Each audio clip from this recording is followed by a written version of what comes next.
kita akan masuk materi aljabar yang berikutnya, yaitu faktorisasi. Faktorisasi ini sudah pernah kalian pelajari dari SMP dan SMA. Saya hanya mengulas kembali. Jadi faktorisasi itu ada berbagai jenis ya. Yang kita pelajari yang pertama dulu itu adalah faktorisasi dengan sifat distributif. Ya, distributif. Sifat distributif itu adalah seperti ini. A, B plus C, ini AB plus AC. Gampangnya gini, jadi faktorisasi sifat distributif adalah mengubah suatu penjumlahan pengurangan seperti ini itu ke dalam bentuk perkalian. Dengan kata lain, ketika ini kita kalikan akan kembali lagi ke dalam bentuk ini. Oke, saya ada contoh, misalkan di sini saya punya 4P min 12. Nah, gimana sih caranya faktor distribusi ini? Nah, di sini ada dua hal yang kita lihat, ada angka dan ada hurufnya. Yang pertamanya adalah angka. Jadi kita cari, kan di situ ada macam-macam angka. Nah, kita cari suatu faktor paling besar atau pembagi paling besar dari angka-angka tersebut. Misal, di sini kan ada angka 4 dan angka 12. Nah, angka yang bisa membagi 4 dan 12 itu kan 2, ya kan? 4 bisa dibagi 2, 12 bisa dibagi 2. Namun masih ada angka lain yang lebih besar, ya kan? Nah, 4 sama 12 sama-sama bisa dibagi 4. Berarti faktor pembagi untuk si 4 dan 12, saya tandain ya, 4 dan 12 ini kita pilih si 4. Oke, nah karena hurufnya hanya cuman P doang, berarti kita tidak bisa mencari faktornya. Nanti saya akan berikan contoh untuk yang pemfaktoran ada hurufnya juga. Nah, terus selanjutnya gimana? Nah, karena kita sudah menemukan faktornya 4, berarti faktorisasinya ini bisa kita ubah seperti ini. Berarti 4-nya di depan, kita buka kurung. Nah, baru suku pertama nih. Angkanya 4 bagi 4 berapa? 1. Tapi kan kalau 1 tidak perlu ditulis ya. Terus suku pertama ini kan 4-nya sudah kita bagi, sisanya ada apa yang belum dibagi apa-apa? Itu ada P. Berarti sini kita tulis P. Kemudian min 12 ini kita bagi 4 juga. Min 12 bagi 4 itu berarti min 3. Untuk membuktikan apakah faktor yang kita lakukan ini benar atau tidak, itu bisa kita kalikan. Jadi ini pengaliannya seperti yang kita pelajari sebelumnya. Ya, berarti 4 dikali P, 4P, 4 dikali min 3, min 12. Ternyata itu adalah, kembali lagi ya ke soal nih, sama kan? Nah, berarti ini benar. Berarti faktor dari 4P min 12 itu adalah 4 buka kurung P min 3. Nah, ini saya ada contoh lain. 15 PQ kuadrat ditambah 12 QR. Kita fokus dulu pertama adalah ke angkanya. Angkanya 15 sama 12. Kita cari faktor paling besarnya. Angka berapa yang bisa membagi 15 dan 12? Ternyata adalah angka 3. Kita cari lagi di atasnya, apakah ada angka lain di atas 3? Sepertinya tidak ada ya, berarti kita dapat. Berarti faktor untuk 15 sama 12, ini faktor pembaginya adalah 3. Ya. Kemudian kita ke hurufnya. Nah, kalau huruf tuh gini caranya.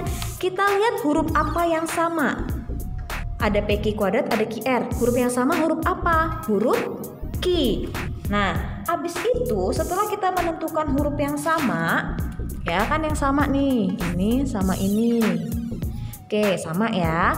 Sama. Kemudian caranya adalah kita pilih pangkat yang terkecil. Ada pangkat 2, ada pangkat 1. Nah, yang kecil kan pangkat 1 nih, berarti yang kita pilih adalah Q pangkat 1. Jadi gitu ya. Saya ulangin, kalau untuk angka cari faktor yang terbesarnya, faktor pembagi terbesarnya. Tapi kalau untuk huruf, pilih huruf yang sama di antara suku-suku tersebut, kemudian pilih pangkat terkecil. Setelah itu baru kita bisa masukkan ke dalam sifat distributif. Nah, untuk faktor yang sudah kita temukan, kita tulis berarti ini 3 Q. Faktor dalamnya apa? Kita buka kurung dulu. Lihat suku pertama. Suku pertama angkanya dulu. Angkanya ini 15, ini 3. Berarti 15 dibagi 3, berarti 5. Nah, terus udah beres ya hurufnya. Q. di sini ada PQ kuadrat, tapi kan yang keluar ini kan Q-nya ada 2, yang keluar Q-nya baru 1. Nah, berarti suku pertama ini masih sisa apa aja? Berarti masih sisa P dan Q-nya masih sisa 1. Nah, kemudian plus 12, positif 12 dibagi 3, berarti positif 4. Kemudian hurufnya, lihat di sini suku keduanya hurufnya ada Q, ada R, udah keluar yang Q kan? Berarti tinggal apa suku keduanya? Tinggal R. Nah, inilah adalah faktor dari 15 PQ kuadrat plus 12 QR.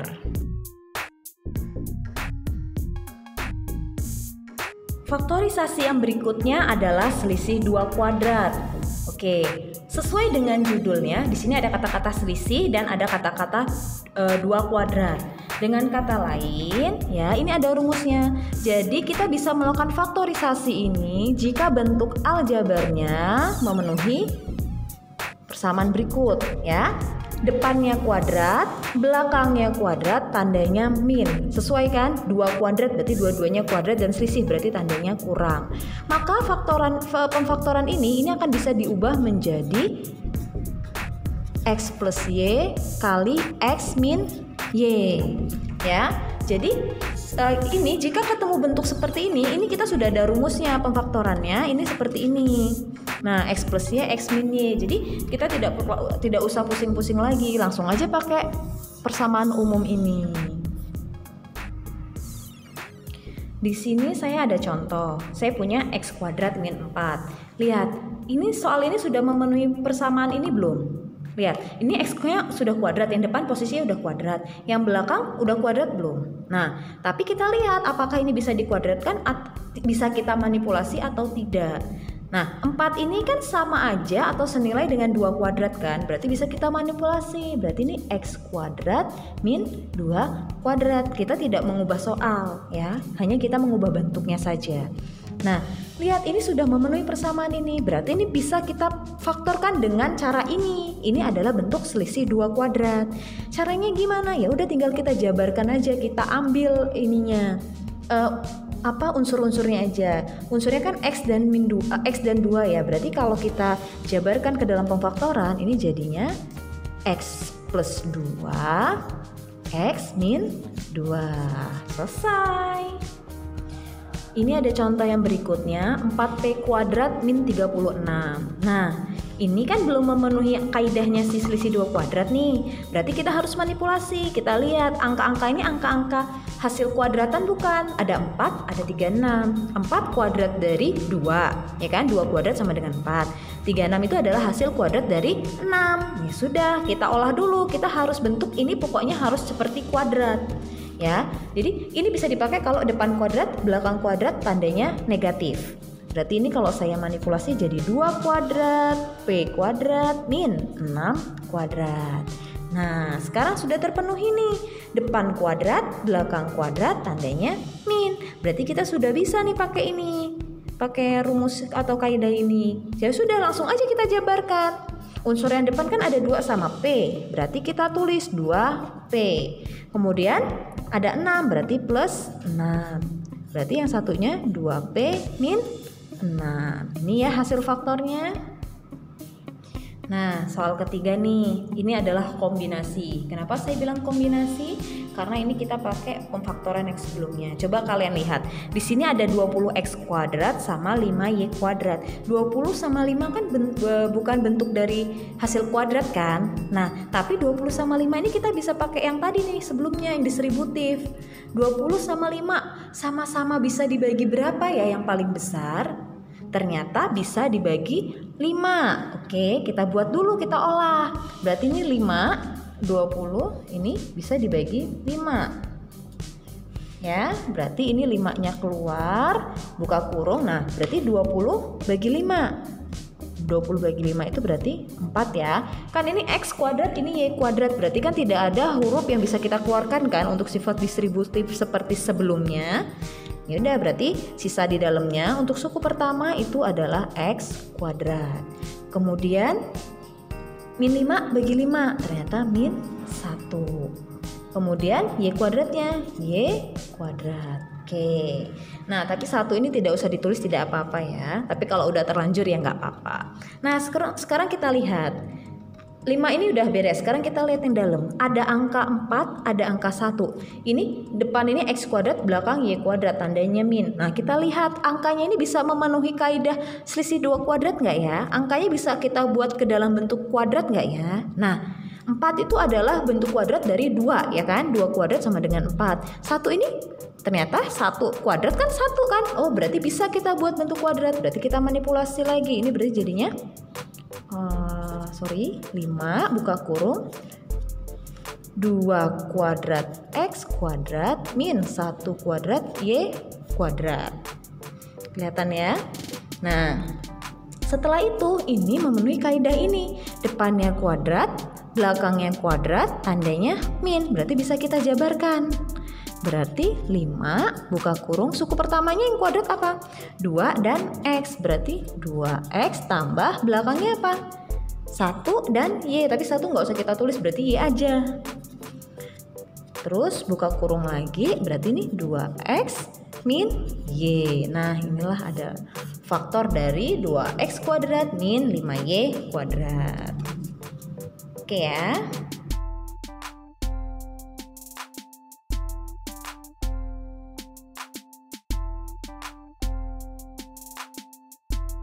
Faktorisasi bentuk ketiga itu ax kuadrat plus bx plus c. Sebenarnya kalau di SMA atau SMP ini dipecah 2, yaitu a-nya itu bernilai 1 atau tidak 1. Tapi sebenarnya sama aja dan ada beberapa cara. Saya akan gunakan cara yang bisa kepake semua, jadi nggak usah banyak-banyak konsepnya. Jadi ini bisa kepake semua untuk a-nya yang nilainya 1 ataupun a-nya nilainya lebih dari 1 atau kurang dari 1 ya. Nah, terus caranya gimana? Saya pakai cara namanya trial and error ya, atau bahasa Indonesianya coba-coba. Jadi ini adalah cara coba-coba, tapi coba-cobanya tetap terarah ya. Saya akan berikan beberapa contoh. Oke. Nah, ini contoh pertama, perhatikan stepnya ya. Jadi ini ada beberapa step yang harus kalian lakukan. Yang pertama adalah jabarkan suku pertama yang ini, suku pertama dan suku ketiga, berarti x kuadrat dan 8, ke dalam bentuk perkalian yang susun ke bawah. Oke, nah berarti kita kan menjabarkan x kuadrat. Perkalian bisa menghasilkan x kuadrat itu adalah x dikali dengan x, ya kan? X dikali x, x kuadrat. Nah, kemudian kita diminta untuk menjabarkan yang 8. Jadi jabarkan ujung dan ujung, x kuadrat dan 8 berarti ya.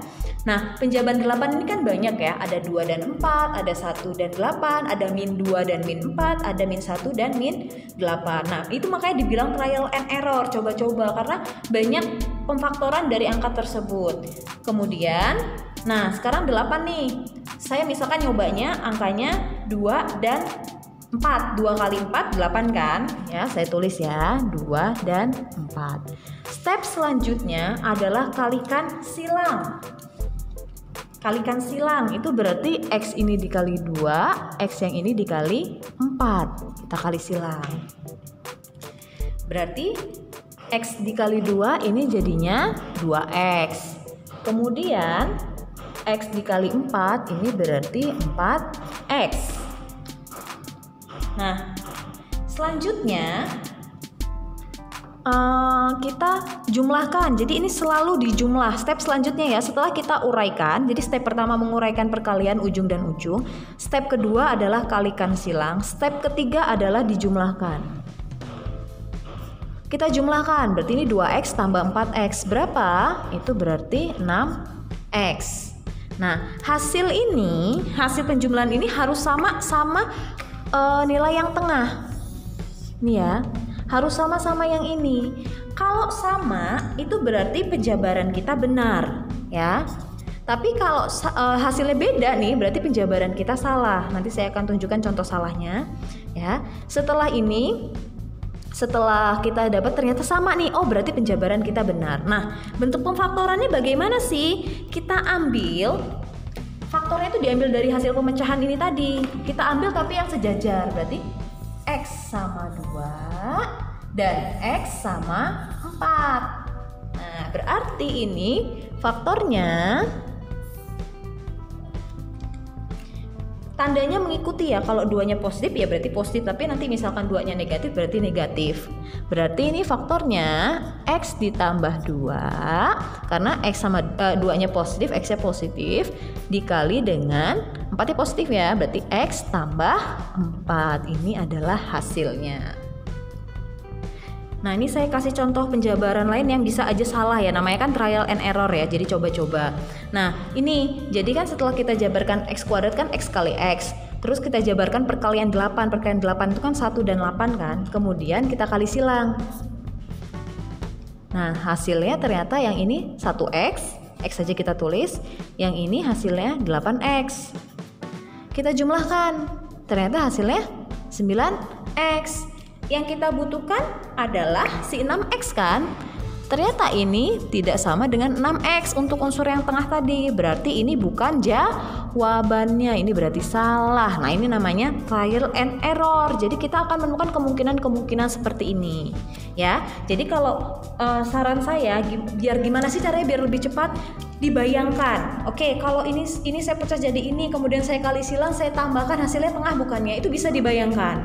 Tapi kalau bingung ngebayanginnya, kebanyakan angka di otak misalkan ya, jadi bingung ini kayak mana ya, udah mendingan ditulis aja, dicoret-coret, yang penting ketemu jawabannya. Ini contoh berikutnya, ada P kuadrat min 20P plus 36. Sama sistemnya ya, saya ingatkan step pertama adalah jabarkan ujung dan ujung ke dalam bentuk perkalian. P kuadrat berarti P dikali dengan P. Kemudian 36. 36 itu banyak ya. Perkalian positif 36 itu banyak ya. Jadi bisa 2 kali 18. Kemudian berapa lagi? Min 2. Ingat, perkalian min sama min juga menghasilkan positif ya. Jadi bisa 2 sama 18, bisa min 2 sama min 18 berarti. Kemudian bisa 6 sama 6 atau min 6 kali min 6. Bisa juga 4 kali 9 atau min 4 kali min 9. Nah, terus kamu lihat tujuan kita kan yang tengah nih, min 20P. Kalau kita ambil yang positif kali positif, pasti hasilnya positif nanti ketika ditambahkan. Nah, berarti biar hasilnya negatif, kita harus ambil yang negatif sama negatif. Terus kita pikirkan nih, yang hasilnya kalau ditambah bisa min 20 tuh yang mana ya?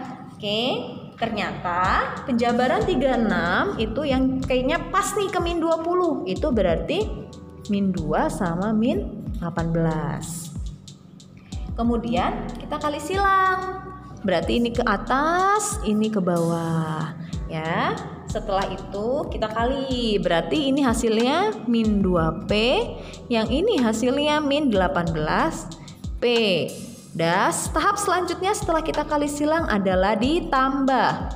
Tambahkan, berarti min 2 ditambah min 18. Berarti min 20. P-nya tetap P ya, tidak ada penambahan pangkat karena ini penjumlahan pengurangan, bukan perkalian. Oke, ternyata sama enggak nih? Yang tengah, nih hasil ini sama dengan yang tengah, min 20P. Berarti uji coba kita berhasil. Berarti ini jawaban yang benar. Ya sudah, tinggal kita uraikan.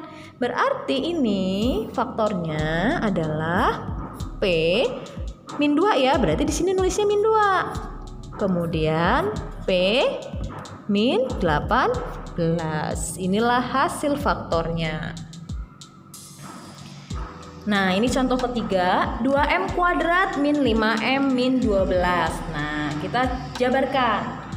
2M kuadrat berarti perkaliannya berapa ya biar menghasilkan 2M kuadrat? Dari angkanya ngelihatnya, angka 2. Perkalian 2 itu berarti 1 sama 2. Oke, berarti di sini 1, di sini 2. Terus M-nya, M kuadrat kan? Berarti M dikali M. Beres. Kemudian min 12, trial and error kan? Oke, perkalian yang menghasilkan min 12 ada banyak. Tapi kan ini mintanya min 12 ya, berarti satunya positif dan satunya harus negatif. Berarti kalau misalkan perkalian 2, berarti bisa 2 kali min 6 atau min 2 kali 6. Terus kalau 3, berarti bisa 3 kali min 4 atau min 3 dikali 4. Oke, kita coba. Saya mau pilih 3 sama 4 deh. Berarti Saya pilih di sini, kalau misalkan di sini 3, di sini berarti harus min 4. Kemudian kita kalikan silang ya. Oke, berarti ini 2 dikali 3 berapa? 6. 6M. Kemudian 1M dikali min 4 berarti min 4M. Kita tambahkan 4 tambah min 4 berapa ya? Oh, ternyata positif 2M. Tapi ini yang diminta 5M nih. Waduh, berarti ini tidak cocok. Berarti kita cari angka yang lain ya. Nah, misalkan saya tulis lagi ya. Ini berarti 1M, ini 2M. Terus kemudian ini saya pilih di sini yang 3, di sini yang min 4. Kali silang. Berarti ini 6M, di sini. Oh, sebentar, ternyata sama saja ya. Oke, kita ganti. Ternyata ini angkanya sama saja. Saya nggak boleh nyoba yang sama dong, sia-sia ya. Kita coba angka lain. Oke, karena tadi 3 sama 4 kita gagal, coba kita ubah posisinya. Yang atas 4, yang bawah 3. Berarti saya buat misalkan min 4 dikali 3. Kemudian kita kali silang. Berarti ini jadinya yang atas 2M dikali min 4. Berarti ini min 8M. Yang ini jadinya 3M. Kemudian kita tambah min 8 ditambah 3. Ternyata min 5M. Nah, hasilnya sesuai dengan soal. Saya ganti spidol biar kelihatan ya nih, min 5M. Ya kan? Sesuai. Berarti ini jawabannya. Ya sudah, tinggal kita tuliskan aja ke samping ya. Berarti M min 4 2M plus 3. Ya, ingat nulis jawabannya itu nyamping.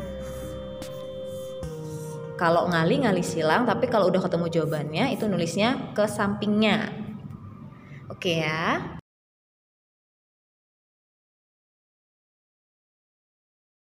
Materi yang selanjutnya adalah persamaan linier satu variabel atau disingkat PLSV. Nah, ini intinya adalah kita mencari nilai variabelnya. Nah, kalau ini kita akan operasikan. Jadi nanti ada yang pindah ruas, ada yang akan dibagi, akan ada yang dikali. Kita akan mencari nilai variabelnya. Ini sih pasti sudah pernah kalian pelajari. Pokoknya materi materi kuliah kita ini udah pernah kita pelajari semua ketika kita sekolah dulu ya. Ini hanya mengulas kembali. Oke, kalau persamaan linier satu variabel itu cirinya ada 2 ruas, ada ruas kiri dan ada ruas kanan. Karena soalnya atau materi kita adalah persamaan, berarti dibatasi oleh tanda sama dengan ya. Ruas kiri, ruas kanan dan tanda sama dengan. Oke, saya punya contoh 2x min 4 sama dengan 10. Nah, variabelnya x, berarti kita harus mencari nilai x-nya. Caranya gimana? Biarkan x itu sendirian. Gabungkan angka dengan angkanya ya. Kita biarkan si x-nya sendirian. Berarti ada yang harus pindah nih. Ada 2x, ada min 4. Berarti yang pertama harus pindah yang nggak punya x. Biarkan x sebelah kiri biar kita mudah ya. Berarti min 4 harus pindah. Perlu ditekankan, kalau namanya lompat sama dengan atau pindah ruas, tanda berubah. Kalau min jadi plus, kalau plus ya jadi min ya. Ini kan min 4, pindahkan dia kita singkirin nih, pindah ke sebelah kanan. Berarti min 4 akan berubah jadi plus 4 ya. Berarti di sini 2x-nya tinggal sendirian dulu, nggak apa-apa. Kita tulis 10, kemudian min ini pindah. Kita pindah ke sini. Oke, ini seperangkat ini min ya, 4-nya nilainya min. Kalau kita pindah jadi plus 4. Kemudian kita satukan dulu. Ini bisa ya kita hitung. 2x sama dengan 14. Kemudian selanjutnya kita akan mindahin 2 nih. Nah, 2 ini kan statusnya 2x itu artinya 2 dikali x. Nah, kalau min jadi plus jadi min, kalau perkalian jadi pembagian jadi perkalian kalau pindah ruas. ini kan 2X ini sama aja 2 dikali X. Nah 2 ini pindah, berarti jadi pembagian. 14 dibagi 2. Berapa 14 bagi 2? Itu 7. Berarti hasilnya adalah X sama dengan 7. Oke, soal selanjutnya 3 min 2P sama dengan 5P plus 10. Nah, kalau ini ada variabelnya yaitu P, berarti kita nyari nilai P. Gimana caranya? P-nya kan ada di kedua ruas, nah itu harus kita satukan karena kita mencari satu nilai P. Jadi biar serempak, yang ada variabel kita pindah ke kiri, yang nggak ada variabel kita pindah ke kanan. Berarti ini saling pindah ya. Berarti ini 5P-nya nanti pindah biar gabung sama min 2P. Terus si 3-nya ini pindah ke sini biar gabung sama 10. Kita tulis berarti di sini min 2P. Nah, ini 5P-nya positif, kita pindah berarti jadi negatif. Berarti 5P sama dengan 10. 3-nya positif, pindah jadi negatif berarti min 3. Baru bisa kita hitung, lihat ini variabelnya sama-sama P ya, berarti bisa kita gabungkan. Min 2, min 5 berarti min 7P. 10 min 3 berarti 7. Selanjutnya ini perkaliannya, kita cari P, berarti min 7 harus disingkirin. Berarti pindah ya, berarti 7 per min 7. Perlu diingat, kalau pembagian sama perkalian itu pindah ruas tandanya nggak berubah. Kalau misalkan ini di awalnya min 7, terus kita mau ubah jadi pembagian, jadi perperan, tetap min 7. Nah ini tadi contoh di sini kan 2-nya positif nih, ya kan? Kita jadiin bentuk pembagian dia tetap positif. Jadi kalau yang berubah tanda itu nanti misalkan penjumlahan sama pengurangannya aja, tapi kalau pembagian sama perkalian tandanya tetap. Oke, setelah itu kita hitung, ternyata 7 dibagi min 7 bisa ya, hasilnya adalah min 1. Berarti jawabannya P sama dengan min 1. Ini ada satu soal lagi, tapi ini kombinasi dari yang kita pelajari kemarin ya. Ada perkalian satu suku dengan dua sukunya. Oke, ini di sini variabelnya W, tapi W-nya kan masih di dalam kurung nih. Kurungnya harus kita buka, tapi kan ada angka di depannya. Berarti kita harus mengalihkan angka tersebut ke semua anggota yang ada di dalam kurung. Ya, berarti 2 kita kali W, 2 kita kali 6. Min 3 juga, min 3 dikali W, min 3 dikali min 9. Kita kalikan. 2 dikali W berarti 2W, tambah 2 kali 6, 12. Sama dengan min 3 dikali W berarti min 3W. Kemudian min 3 kali min 9, min kali min plus. Plus berapa? 2, 7. Nah baru kayak tadi kita gabungkan variabelnya ya, karena sama-sama W bisa kita gabungkan. Berarti kita buat sebelah kiri aja ya. Berarti min 3W nya pindah. Kemudian sebelah kiri kan ada 12 nih, nggak punya W kan, dipindahin ruasnya. Jadi hasilnya gimana? 2W-nya kita tulis tetap karena kan nggak pindah. Nah ini 3W-nya, min 3W, pindah ruas kan, lompat sama dengan kan, berarti jadinya plus 3W. Sama dengan 27-nya nggak kemana-mana kan, tetap di ruas kanan.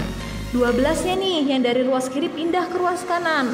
Positif pindah jadi negatif. Kemudian baru kita hitung 2W tambah 3W berarti 2 tambah 3 5W. 27 dikurang 12 berarti 15. Selanjutnya kita singkirin 5 ya. Berarti W sama dengan 15 dibagi 5 berapa? 3. Berarti hasilnya adalah W sama dengan 3. Oke, sekian materi aljabar. Jadi materi aljabar sudah cukup sampai sini. Hanya yang kemarin dan hanya minggu kemarin dan minggu ini. Sampai jumpa lagi next time.